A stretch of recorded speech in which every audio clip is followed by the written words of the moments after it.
Hello students, good morning.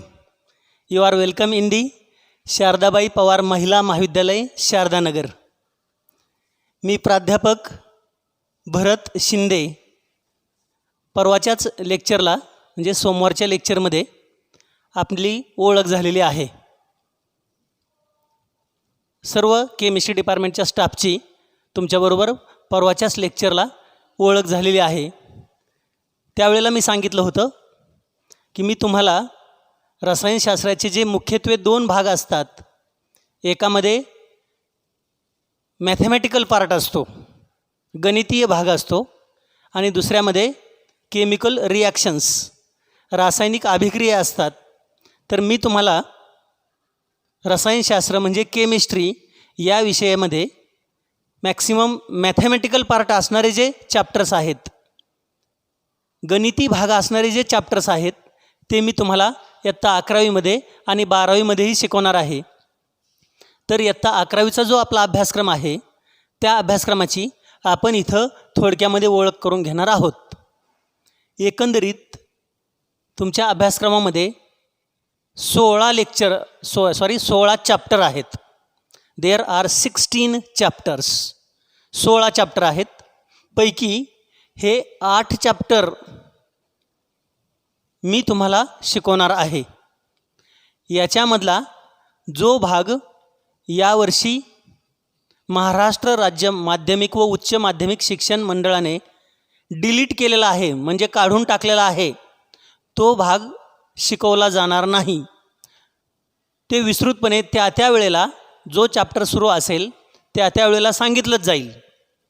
परंतु चॅप्टरचा sequence काय आहे पुस्तकामध्ये, यापेक्षा आपण कोणत्या सिक्वेन्समध्ये शिकवणार आहोत ते मी सर्वप्रथम सांगतो. पुस्तकामध्ये जो सिक्वेन्स आहे, जर त्याची इंडेक्स म्हणजे अनुक्रमणिका बघितली, इंडेक्स अनुक्रमणिका, तर तुमच्या लक्षामध्ये येईल की हा chapter some basic concepts of chemistry पुस्तकामध्ये 1 नंबरला आहे. त्याच्यानंतर स्ट्रक्चर ऑफ ॲटम हा 4 नंबरला आहे. त्यानंतर स्टेट्स ऑफ मॅटर हा 10 नंबरला आहे. याउलट रेडॉक्स रिॲक्शन्स 6 नंबरला आहे. ॲडसॉर्शन अँड कोलाइड्स 11 नंबरला. केमिकल इक्विलिब्रियम 12 नंबरला. त्यानंतर nuclear chemistry and radio activity 13 नंबरला. तर केमिकल बॉन्डिंग हा 5 नंबरला आहे, 5 नंबरला. परंतु हे चॅप्टर्स एकमेकावरती लिंक करतात, लिंकिंग असतं. म्हणजे एक चॅप्टर शिकवून झाल्याच्यानंतर दुसरा चॅप्टर समजण्यासाठी तो चॅप्टर अगोदर झालेला असणं गरजेचं आहे. म्हणून आपण मात्र पुस्तकामध्ये ज्याप्रमाणे सिक्वेन्स आहे त्याप्रमाणे घेत नाही. तर आपण टीचिंग करताना सुरुवातीला some basic concepts of chemistry घेणार. हा आपला सिक्वेन्स आहे. 1, 2, 3, 4, 5, 6, 7, 8 हा जो सिक्वेन्स आहे, या सिक्वेन्समध्ये आपण चॅप्टर्स शिकवणार आहोत. हा सिक्वेन्स व्यवस्थित तुमच्याकडं लिहून ठेवा.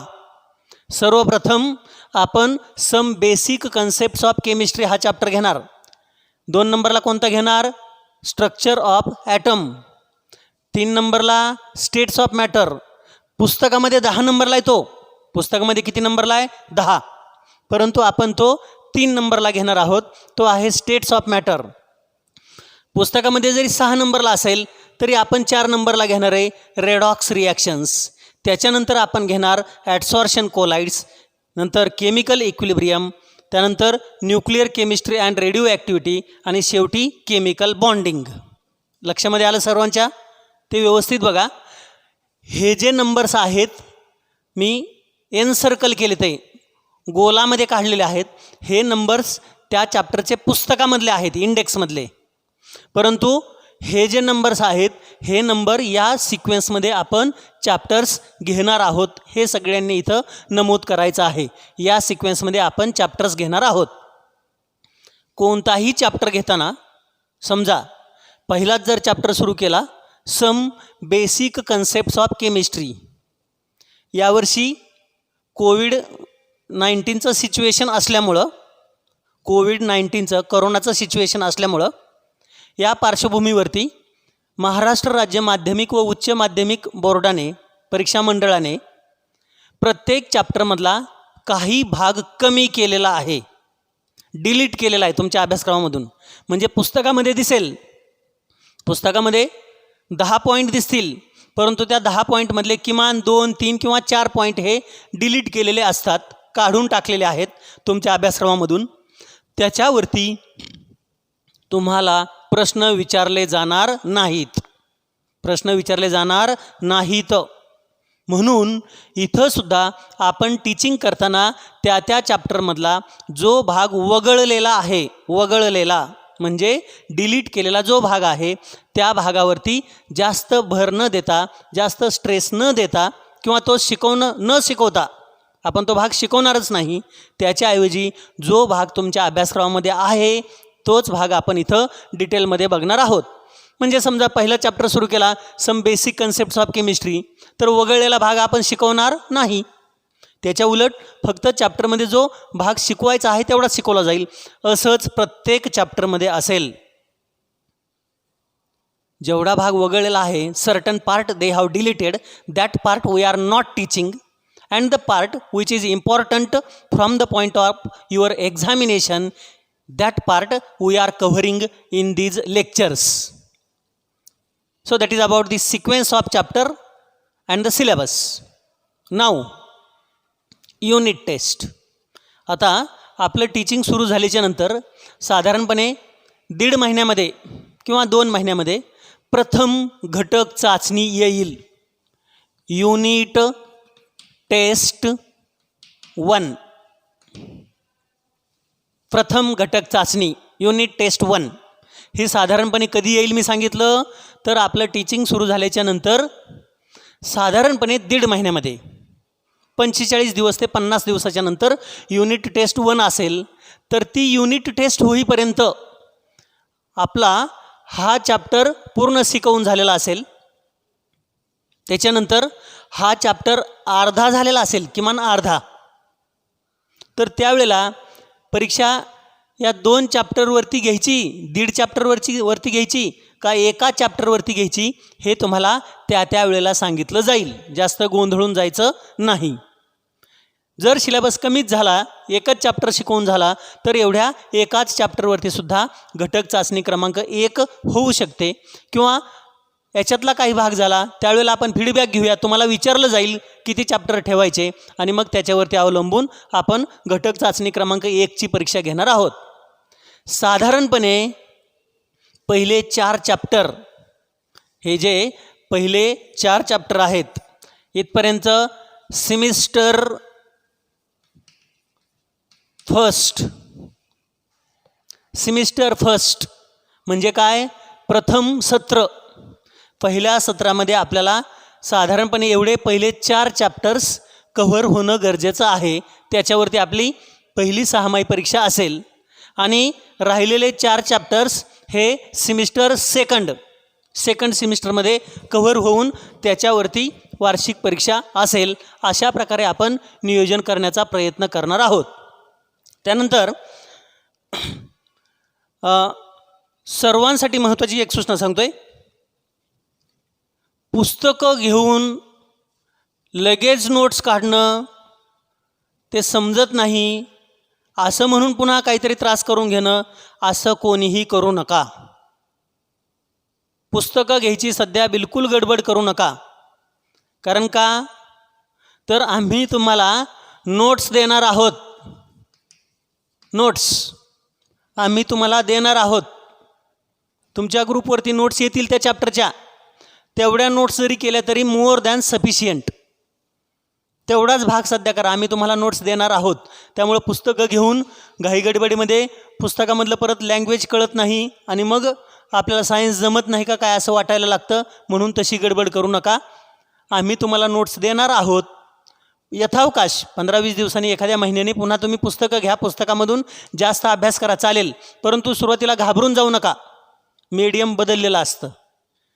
इयत्ता 10वीपर्यंत मराठी मीडियम किंवा सेमी इंग्लिश मीडियम असतं. थोडेच कॅन्डिडेट हे पूर्णपणे कॉन्व्हेंट मीडियमचे असतात. म्हणून तुमचा सुरुवातीला गोंधळ होण्याची शक्यता आहे.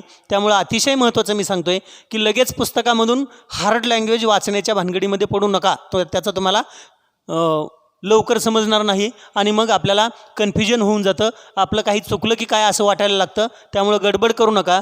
आम्ही तुम्हाला ज्या नोट्स देऊ त्या नोट्समधून तुम्हाला अगदी सहजासहजी समजेल या प्रकारची भाषा वापरलेली आहे. त्यामुळे या नोट्सवरती तुम्ही सध्या विसंबून राहायचं आहे. त्याच्यानंतर आम्ही तुम्हाला असाइनमेंट देणार आहोत.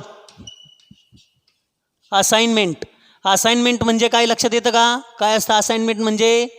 तर आम्ही तुम्हाला प्रश्न देणार आणि त्या प्रश्नांची उत्तरं तुम्ही एका वहीवरती लिहून ठेवायची. कॉलेज सुरू झाल्याच्या नंतर आम्ही ती वही तुमची तपासणार आहोत. असाइनमेंट आम्ही तुम्हाला देणार आहे. ती असाइनमेंट प्रश्नोत्तर स्वरूपामध्ये पूर्ण करायची. ती अतिशय महत्त्वाची असेल. तुमच्या परीक्षेच्या दृष्टिकोनातून किंवा अभ्यास होण्याच्या दृष्टिकोनातून असाइनमेंट हा भाग खूप महत्त्वाचा असेल. तर नोट्सवरती पूर्णपणे तुम्ही आमच्यावरती सध्या विसंबून राहा. पुस्तकं घेतले तर घाईगडबडीमध्ये पुस्तकामधून तुम्ही वाचायला लागल्याच्या नंतर ते लँग्वेज हार्ड वाटेल. सायन्स आपल्याला जमतंय का नाही भीती वाटायला लागेल. म्हणून पुस्तकं घ्यायची गडबड करू नका. यथावकाश 15-20 दिवसानंतर एकदा तुम्हाला टीचिंग कळायला लागलं, नोट्समधलं लँग्वेज समजायला लागलं, नंतर पुस्तकं घ्या. त्याच्यामधून मग जास्तीचा अभ्यास करा. सुरुवातीला मात्र नोट्स आम्ही जे देणार आहोत त्या फॉलो करा. आणि असाइनमेंट म्हणजे प्रश्न आम्ही देणार आहोत ते पूर्णपणे लिहून काढा वहीवरती उत्तरं. त्या वह्या आम्ही कॉलेजला आल्यानंतर तपासणार आहोत. परीक्षेच्या दृष्टिकोनातून त्या वह्या तुमच्या खूप महत्त्वाच्या असतील. त्यानंतर प्रत्येक आठवड्यामध्ये फर्स्ट पेपर म्हणजे हा मॅथमॅटिकल पार्ट याचे 3 लेक्चर असतील. किती लेक्चर असणार आहेत? 3 लेक्चर. आणि सेकंड पार्ट त्याचे 3 लेक्चर असतील. फर्स्ट पार्ट तुमचा 3 दिवस होईल आणि सेकंड पार्ट 3 दिवस. फर्स्ट आणि सेकंड असं विभागणी नाही, परंतु मी जे शिकवतोय त्याला तुम्ही फर्स्ट पार्ट समजा. जाधव मॅडम शिकवणार आहेत तुम्हाला, मला जोडून, माझ्याबरोबर जोडून जाधव मॅडम शिकवणार आहेत. त्याला सेकंड पार्ट समजा. मी शिकवतोय त्याला फर्स्ट पार्ट समजा. माझे आठवड्यामध्ये तुम्हाला 3 लेक्चर येतील. 3 लेक्चर जाधव मॅडमचे येतील. त्यानंतर आणखी एक महत्त्वाचं, सुरुवातीच्या टप्प्यामध्ये आम्ही लेक्चर छोटे छोटे देणार आहोत. 12-15 मिनटाचेच असतील. जास्त काही लेक्चर मोठे नसतील. छोटे लेक्चर आहेत. जसं जसं तुमचा स्टॅमिना वाढेल तसं मग 15 मिनटावरून 20 मिनिटाचे आपण लेक्चर करू. 20 मिनिटावरून पुन्हा 30 मिनिटाचे लेक्चर करू. हे तुमचा स्टॅमिना वाढल्याच्या नंतर तुम्हाला जेव्हा वाटेल की आता आपल्याला जमतंय त्यावेळेला आपण त्याप्रमाणे त्याच्यामध्ये वाढ करणार आहोत. लेक्चरच्या कालावधीमध्ये वाढ करणार आहोत. आणि आणखी एक महत्त्वाचं, टीचिंग हे सुरुवातीला सर्व विद्यार्थिनींना कळेल अशा दृष्टिकोनातून आपण करणार आहोत. म्हणून वापर लँग्वेजमध्ये मराठी आणि इंग्लिश. आम्ही टीचिंग करताना सांगतोय, कोणताही भाग मराठीमध्ये 2 वेळा 3 वेळा एक्सप्लेन केला जाईल. इंग्लिशमध्ये 1 वेळा एक्सप्लेन केला जाईल. म्हणजे सुरुवातीला आपण काय करतो, 90% मराठी आणि 10% इंग्लिश वापरतो. पुन्हा पुढं जाऊन काय होतं, पुढच्या महिन्यामध्ये साधारणपणे 70% मराठी आणि 30% इंग्लिश होतं. त्याच्या पुढच्या महिन्यामध्ये 50% मराठी 50% इंग्लिश होतं. आणि त्याच्या पुढं मग एकदा तुम्हाला पूर्णपणे समजतंय असं आमच्या लक्षामध्ये आलं की मग तिथून पुढं मात्र 100% इंग्लिश आणि 0% मराठी या प्रकारे आम्ही टीचिंग करत असतो.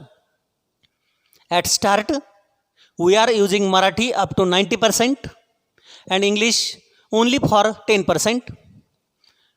On improvement, after some days, we are using Marathi up to 70%, decreasing the Marathi proportion by 20. It becomes 70. And English we are increasing from 10 to 30. Again, in the next month, Marathi we are decreasing up to 50%.